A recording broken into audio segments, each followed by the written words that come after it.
your next door neighbor or your kid's teacher is more than likely a swinger.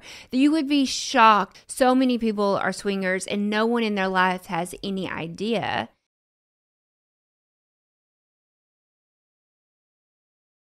So what is swinging?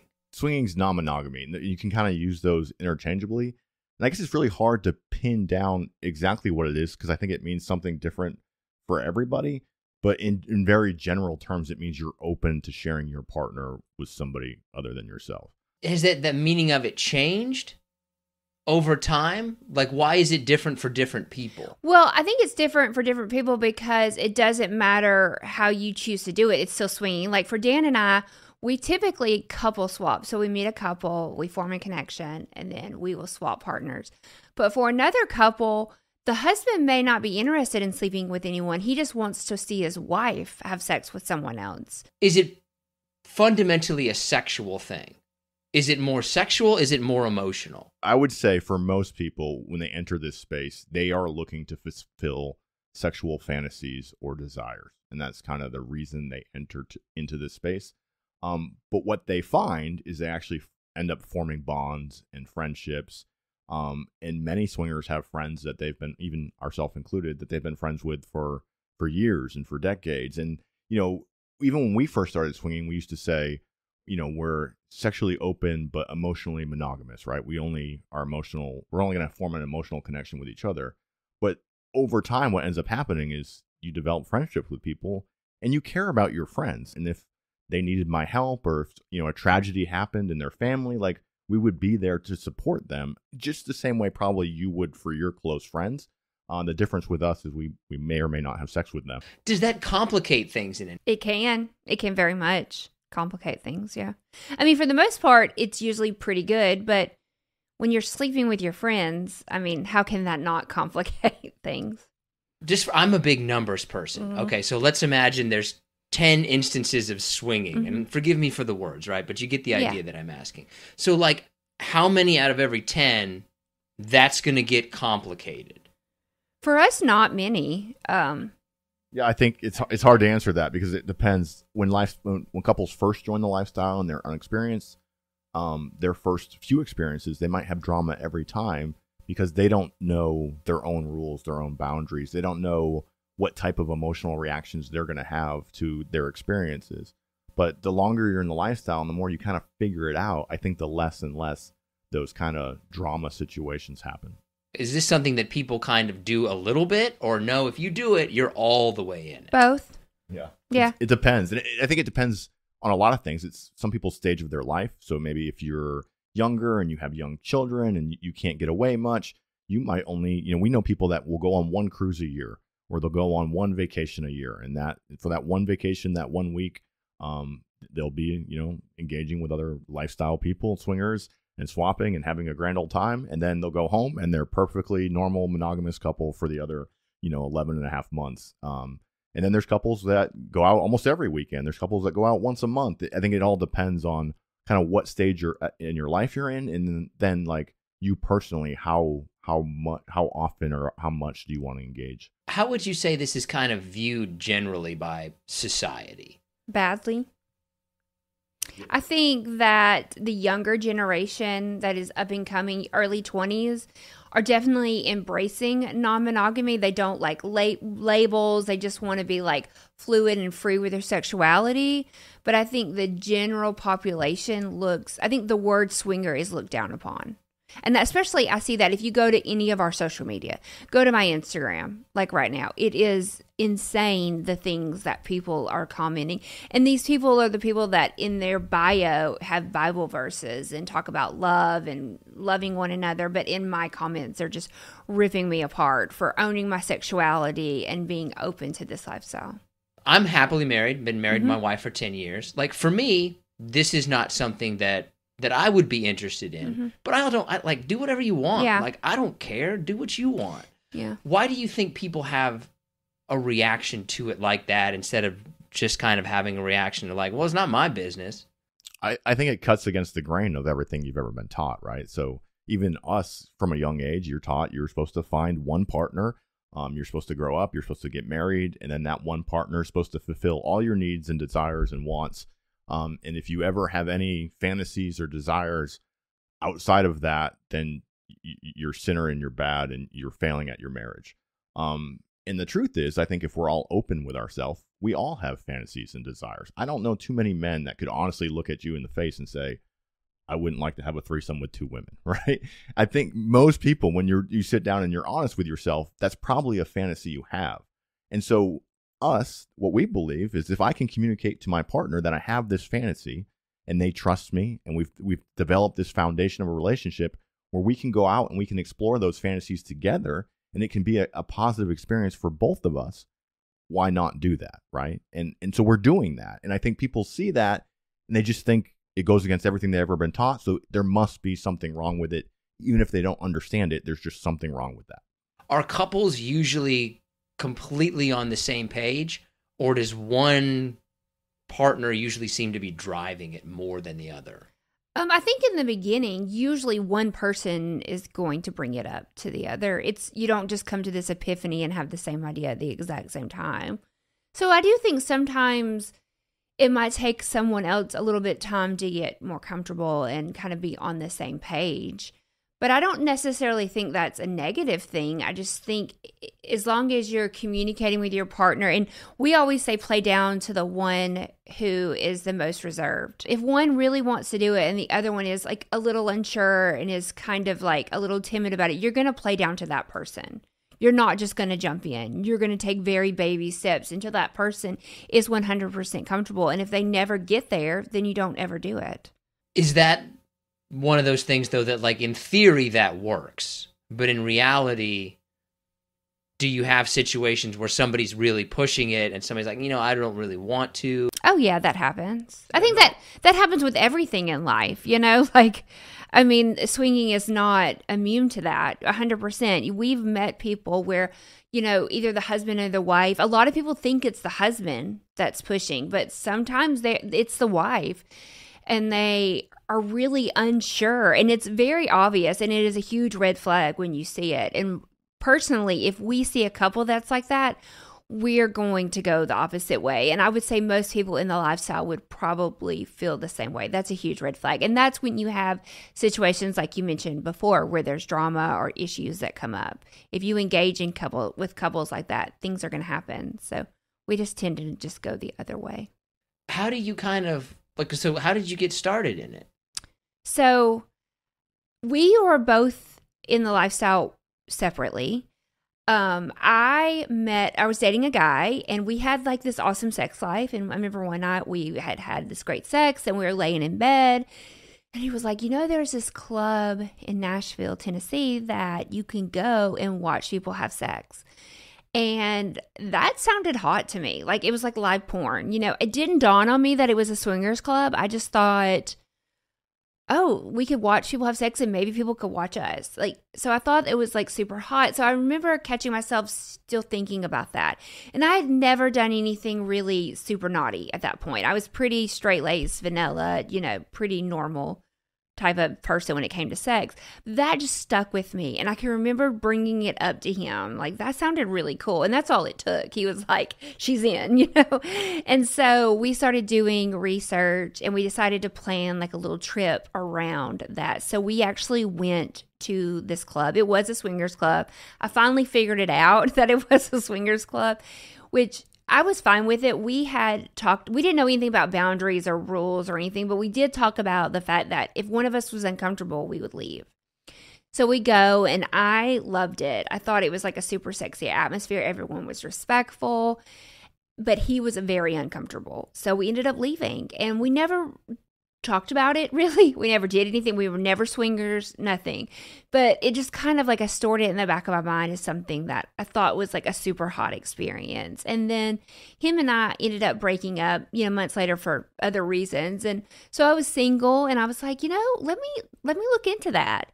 And so I started doing research, figured out you could be a single person in the lifestyle. And so that's what I did, and I was a single female in the lifestyle, which is called a unicorn. So it's pretty sought after. A lot of people are looking for a single female to join, like the husband and wife couple. So I was pretty successful at it. It was a lot of fun Do you want to tell how you met or how you got in the lifestyle, and then we'll share how we met? Yeah, so a very similar story for me is I was married in a monogamous relationship for 13 years. And when my marriage, dissolved, I was kind of broken on the whole idea of monogamy, on the whole idea of marriage. And I had gotten married right out of high school. So I kind of also turned into a big slut a little bit. I was exploring my sexuality and all the things I hadn't done over the years. And through that, I was dating a girl, and in conversation with her and her ex-husband were swingers, were in the lifestyle. And so just in conversation, she was like, would that be something you would be into, like sharing and group sex and things like that? And I'm like, fuck yeah, like that sounds hot to me. And so she kind of showed me the websites, and we actually met a few couples, and we did a little bit, not too much, but we explored a little bit into it. Me and her broke up for reasons nothing to do with the lifestyle.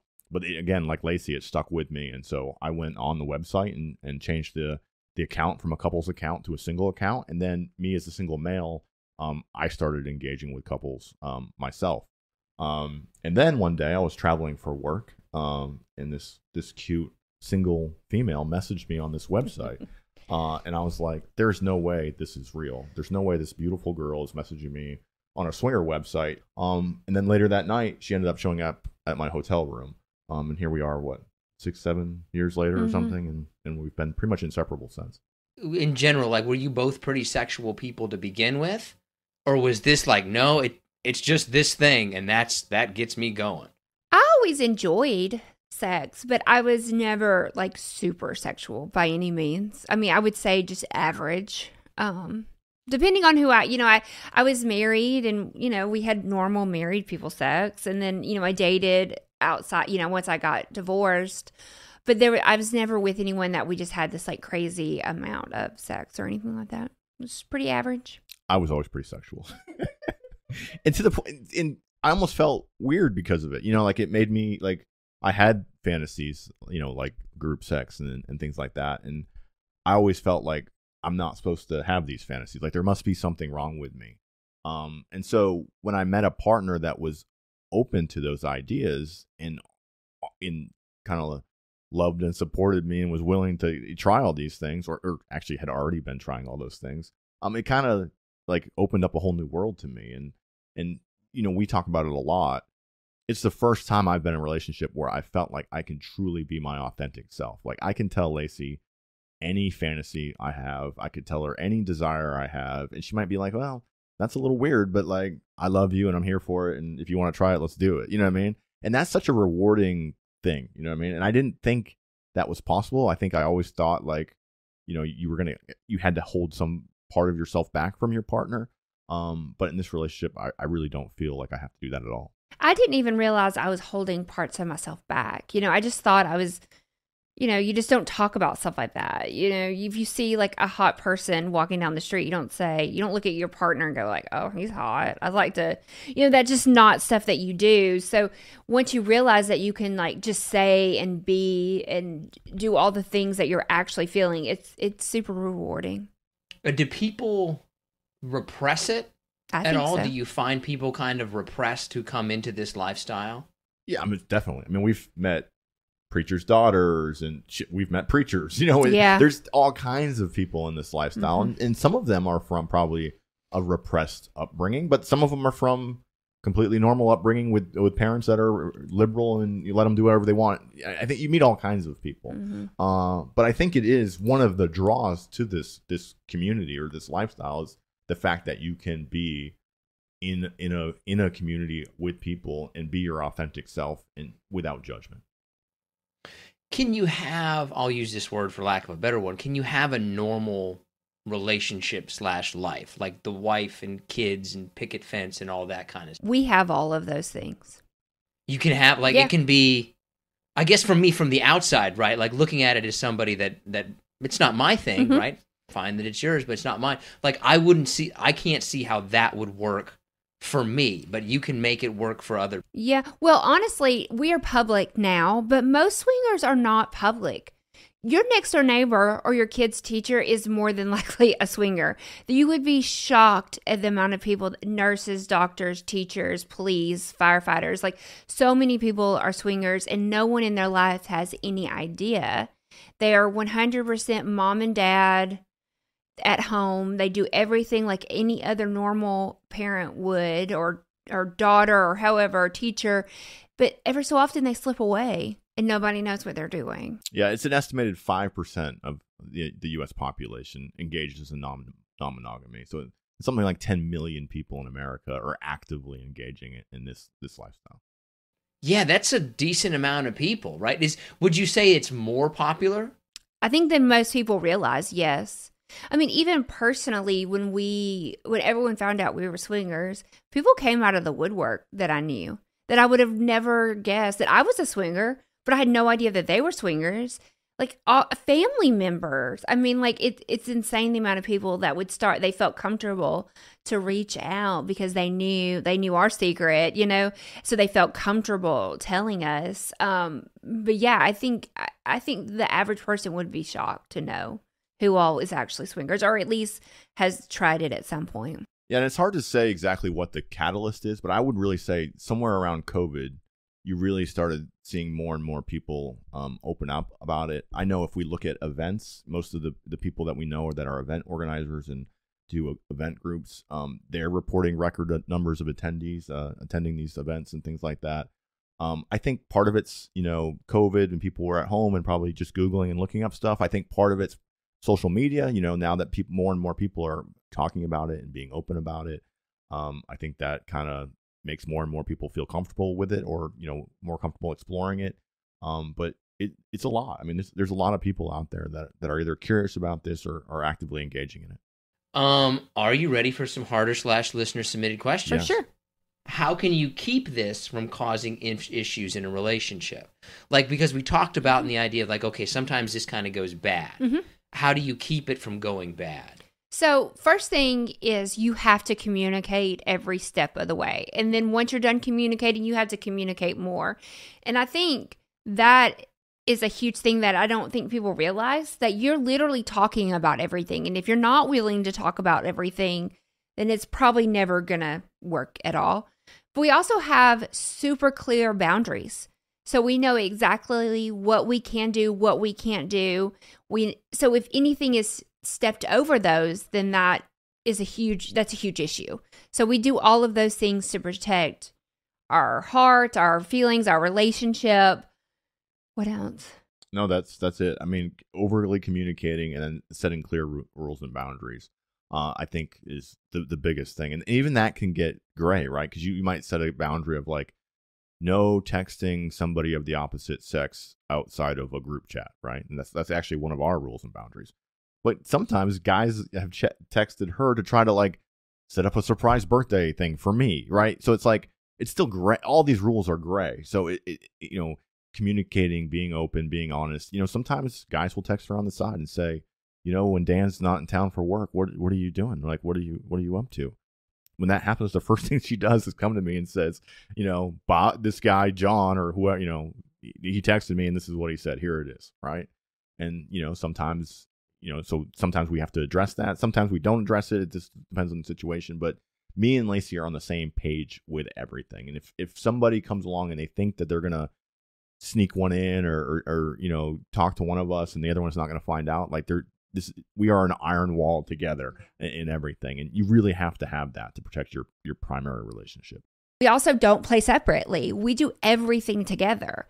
Some couples play separately and that works for them. But for us, we feel like it protects our relationships when we're together.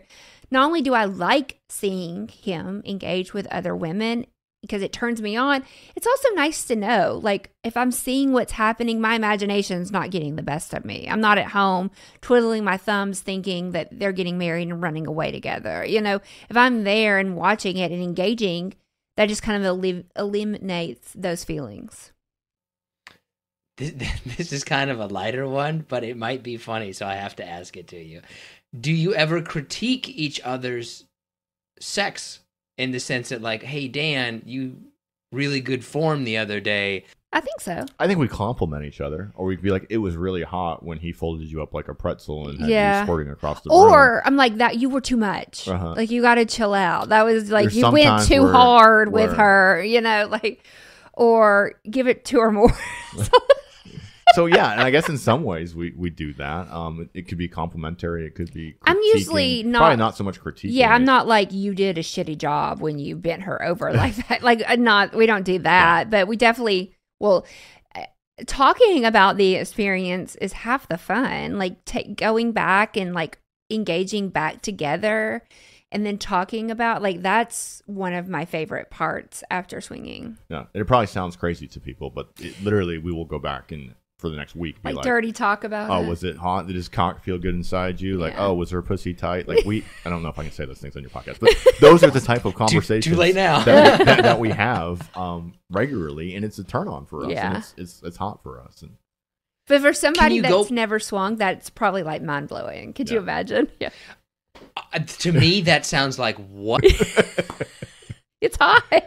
And so there's a concept they call compersion, which is kind of the opposite of jealousy. And it's when you get pleasure from seeing your partner be pleasured. And really the only way I can describe that is if you've ever done something like nice for your wife, like, cooked her a nice meal or something like that, and you give it to her and you see like the joy and happiness in her face. And when you see her happy, it makes you happy. This is kind of a similar thing. It's when I know Lacy's getting pleasure and being pleasured, it brings me pleasure. But you have to get rid of the jealousy and insecurities to get to that place. But when you can get there, it really is a beautiful thing. And you don't always get there the first time. Like the first time you might be like, okay, that was hot and I enjoyed I feel weird. it. I'm not sure how I feel. Yeah. I liked it, but I feel tingly, but I'm not sure if this is okay. Yeah, that's more what you're going to feel the first few times. I think like once you do it and then you're like, okay, we still love each other. We still have good sex. Like we're okay, right? We're okay. And then like you do it again and you're like, no, we're really okay. Like when you do it once and then you have hot sex for the next like 3 weeks. Yeah. Then you're like, oh, there's something here. Yeah. Yeah. Does it make your average run-in though at the home? Not at all. Well, we've talked about this a lot before too, and people ask us that a lot. And I don't think it's fair to compare Wednesday night sex after we get home from work and we're tired and the kids have been a pain in the ass. That's not fair to compare that to an orgy with 10 hot couples in a public playroom, right? Like you're comparing playing catch in your backyard to like playing in the Super Bowl. You know what I mean? Like they're not the same thing. And I think you have to recognize that. Mm-hmm. You have to say like, it's okay if we just have normal Wednesday night sex because we're horny. Like that's okay. We don't always have to be swinging from the rafters and having 10 people and doing all these dirty things. And I enjoy that Wednesday night sex with me and her connecting just as much and sometimes more than I enjoy the group orgies with a bunch of beautiful people. It's just they're not the same thing, and I think you have to realize that.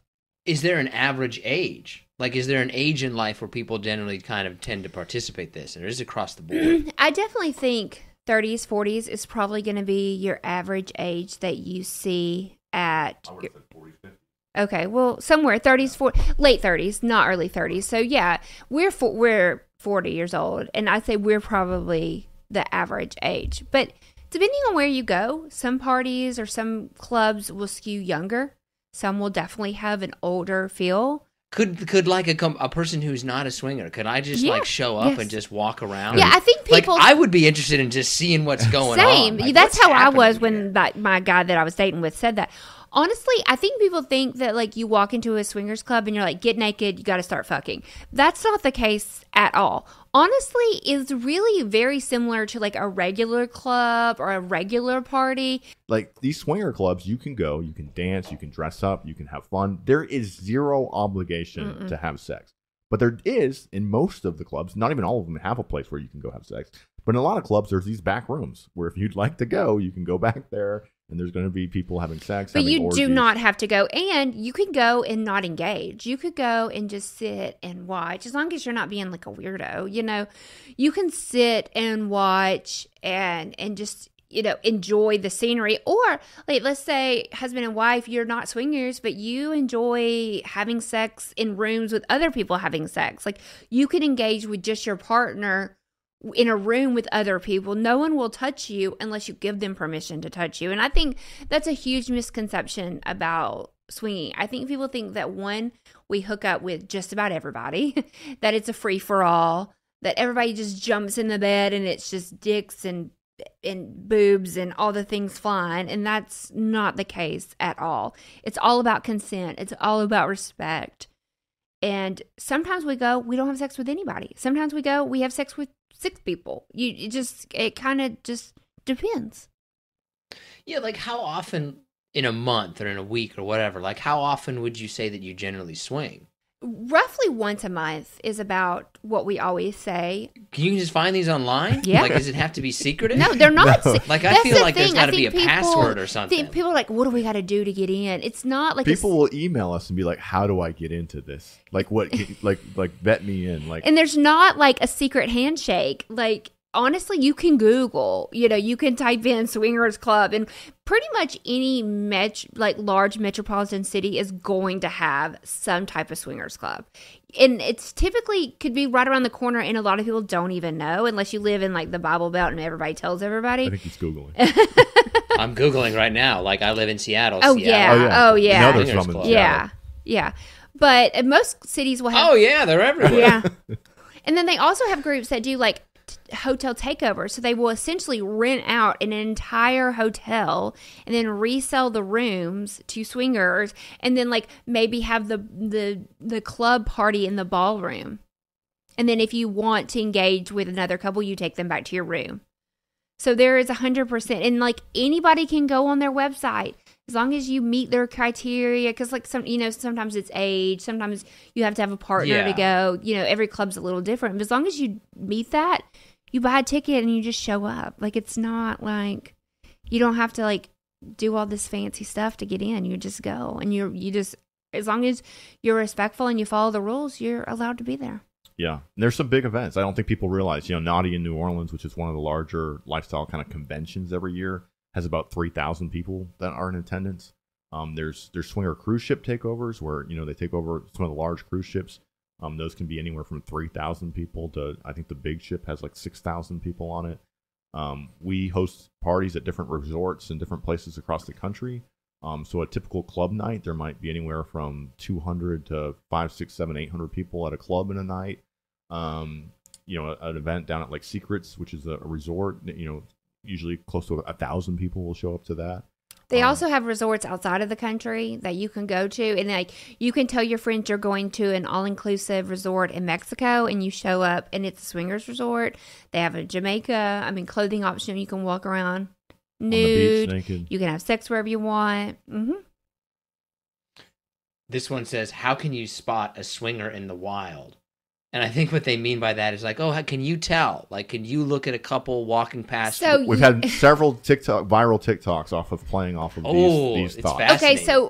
Okay, first of all, an upside down pineapple is like the unofficial official swinger symbol. So if you see a pineapple and it's flipped upside down, either they're joking with you or they're actually swingers. That is the first thing. But we always joke, like, if the wife's real tan and has fake boobs and they have like a hot tub and they have hot friends that they hang out with all the time, they're typically swingers, stuff like that. But truth be told is, again, another misconception. When we're like normal, like if I'm running to Walmart or Target or whatever, I'm just going to Target and Walmart. I'm not in there looking for potential swingers. I'm just in there to get my groceries and get out of there and go home. But people think that when we're out in like real life that we are like, we got to find a couple today because we just really got to fuck somebody. People think that we're just out there looking for someone to have sex with. Or like if we go to like a school function, we're going to sleep with someone's husband because we're swingers. Truth be told, I don't want your husband. I might want you, but I definitely don't want your husband, and also we're not going to cross those lines. We look for swingers at swingers clubs. We look for swingers at swinger events. Like on swinger websites. On swinger websites. We're not going to a normal bar in hopes to meet another swinger couple to take home. If it's not a swinger bar, we're not going there to find swingers. Why a pineapple? That to me doesn't seem like a particularly attractive Lacy will fruit. Get mad at me if I get into all the you're details. not allowed to do this. But hospitality, a pineapple is a symbol for hospitality. Flip it over. It goes swinger. Back. Yeah, so the pineapple is the symbol of hospitality because it used to be super expensive. Because you used to have to get on a sailboat and sail to somewhere in the Caribbean to get a pineapple and then pick it and then sail it back. So like back in like early America, only rich people had pineapples. And to share, like when people like guests came to your house, if you fed them pineapples, that was like you were being very, very hospitable because you were giving them something that's pricey, right? And so that's why swingers kind of have adopted this, that if I'm going to share my wife with you, this is probably the most valuable thing to me, right, is my wife. And so if I'm willing to share her with you, that's a very hospitable thing for me to do.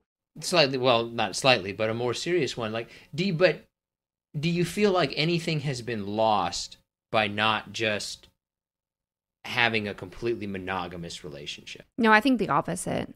So much has been gained. Yeah. I can't imagine going back. Mm-mm.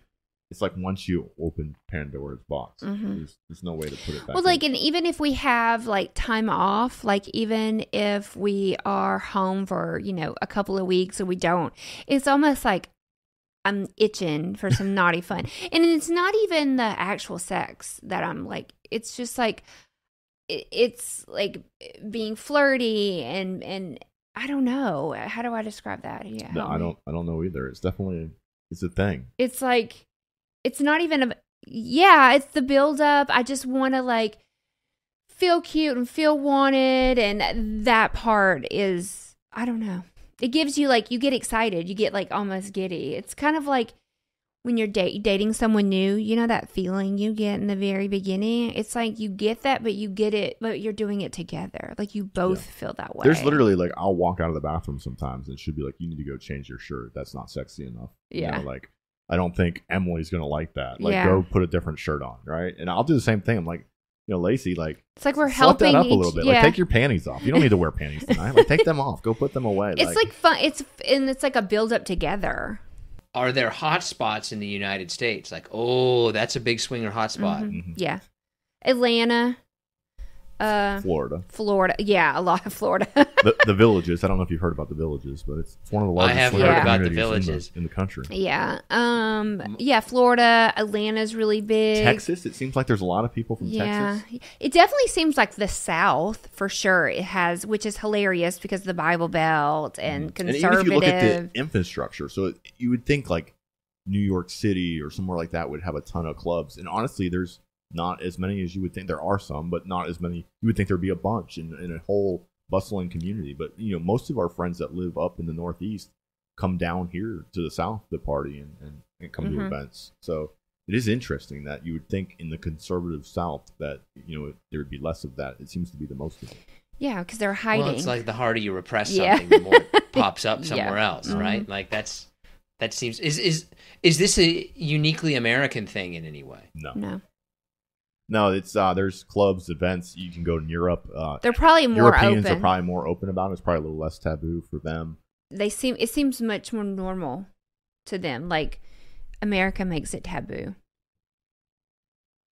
That's pretty much all the questions we got, except for this last one. So tell me, like, why'd you decide to become advocates for this? Tell me a little bit about that and the Swing Nation podcast. We needed like a sexy outlet because we were swingers, but we do everything together. So he's gone. We're not swinging right now.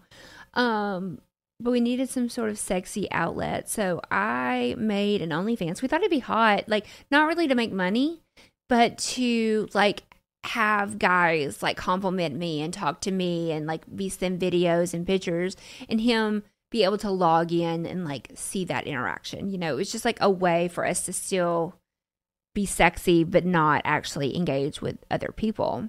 And the next thing I know, we had a ton of followers and it was just this huge thing. And I would go TikTok live and I would answer questions just like we did here. People started saying, you need to make a podcast where you just answer all of these questions that people have. And Dan was home at the time. He had gotten home from his deployment and he was like, okay, let's do it. And so he bought all the equipment, researched how to do a podcast, and we started doing the podcast and it became super successful very quickly. Yeah. So now it's one of the number one, swinger lifestyle podcasts out there. A few million downloads later, a couple of years later. Now we have a business where we host swinger events across the country. We have the podcast. We do this full time. I retired from the military. Lacy's left her job, and this is what we do. And the more we've gotten involved in the community, the more we've seen needs for advocacy and people really speaking out. So We've actually gotten involved with some nonprofits and stuff like that. And there's a nonprofit called openlove.org, and they're starting to push anti-discrimination laws in different cities across the country. Because we know people within the community that have gotten fired. When people find out that they're public. We know people in the community that their ex-spouses try to take their kids away and things like that when they find out that they're swingers. And so, now there's a lot of advocacy being done, and there's anti-discrimination laws being passed, and it's really become quite this amazing thing, and it's fun to see, and we love it. And I think anything when you make it a job, it can be stressful, and sometimes I think there's days like, what the fuck are we doing? But then at the end of the day, it's like, well, we're throwing parties that bring people joy for a living. Like, I'm not in Afghanistan getting shot at anymore. This is way better, and so I don't think we're going anywhere for a while.